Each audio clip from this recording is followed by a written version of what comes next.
گفتوگۆ قسە و باسەکەم لەسەر یەکێک لە هونەرمەند واروایەکێک لە شان و کار و شێوەکارە هەرە دیارەکان کە ئەویش هونەرمەندی کۆچکرد و ئەنوەر توڤە. دیارە ئەم هونەرمەندە ساڵانێکی زۆر لە شاری سلێمانی ژیا و مێژوێکی زۆر جوانی هونەری لەم شارەیە بۆ خۆی تۆمار کردووە. لە ئێستاە یادێک و ڕێزلێنانێک بۆ ئەم هونەرمەندە دیار و مەزنە ئەکرێتەوە.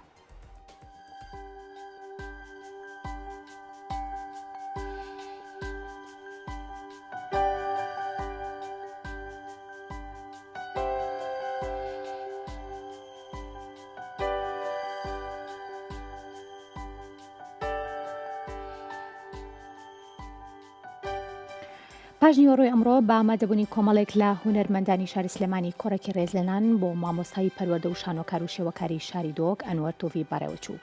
ناوی تەواوی ئەنوەر سینۆ محەممەد شەریفە و بانوەر توڤی ناسراوە. لە ساڵی 1925 لە گوندی بامەڕنەی سەر بە پارێزگای دۆک لە خانەوادەیەکی کورد پەروەر لەدایک بووە. خوێندنی سەرەتایی لە گوندی بامەڕنەی تەواو کردووە و چۆتە دارالموعەلیمینی ڕێفی لە بەغدا و بەسەرکەوتووی تەواوی کردووە و بۆتە مامۆستا لە شارۆچکەی بیارەی سەر بە پارێزگای سلێمانی، دواتر گوازراوەتەوە بۆ قوتابخانەی فەیسەڵیەی نێو شاری سلێمانی. ئەو لەگەڵ هونەرمەندان و ڕۆشنبیرانی ئەو کاتی سلێمانی توانیویانە کۆمەڵی هونەرە جوانەکانی سلێمانی پێکبێن و لە 1960 ساڵی 1950دا بۆ یەکەمین جار لە مێژووی شانۆی شاری سلێمانی مۆڵەتی دامەزرانی کۆمیتەی ناوەندی یەکەمین تیپی شانۆی سلێمانیان وەرگرتووە. ئەنوەر توڤی بەشی زۆری ژیانی خۆی بۆ هونەر تەرخان کردبوو. هەمیشە لە خەمی کارکردن و خزمەتکردنی قوتابیان و هونەرمەندانە بووە.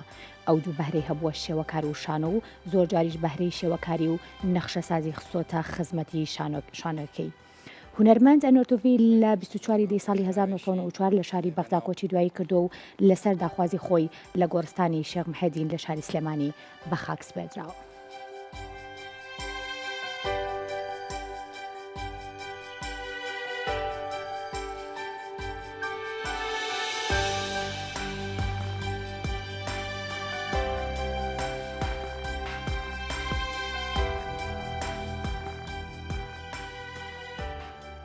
ڕێکخراوی کوردستان دیالۆگ ڕێکخراوێکی بە ناوڕۆک نیشتیمانی کللتوری کوردستانیە. لە میانەی 3 ساڵی کارکردنماندا ئێمە زیاتر تەرکیزمان لەسەر بەسەرکردنەوەی مامۆسای زانکۆ، هونەرمەندان، ڕۆشنبیران، پێشمەرگە بەبێ جیاوازی لە هەر 4 پارچەی کوردستان بەبێ هیچ بیرکردنەوە لە ئایدیا و لە بینی ڕەنگەکان. ئەمڕۆ لە میانی کار و چالاکیەکانماندا پێمان باش بوو لە 28مین ساڵەی کۆچکردنی مامۆستا ئەنوەر توڤی ڕێز لە کۆبەرهەمی ئەو مامۆستا ڕێزە بگرین. مامۆستا ئەنوەر توڤی پێشمەرگە، مامۆستا هونەرمەند، شێوەکار، دیزاینەر، دەستڕەنگین لە هەموو بوارەکانی ژیان لە گوندی بامەڕنەی سەر بە پارێزگای دۆک لەدایک بووە. دواتر بۆ مامۆستا لە شارۆچکەی بیارە لە پارێزگای سلێمانی.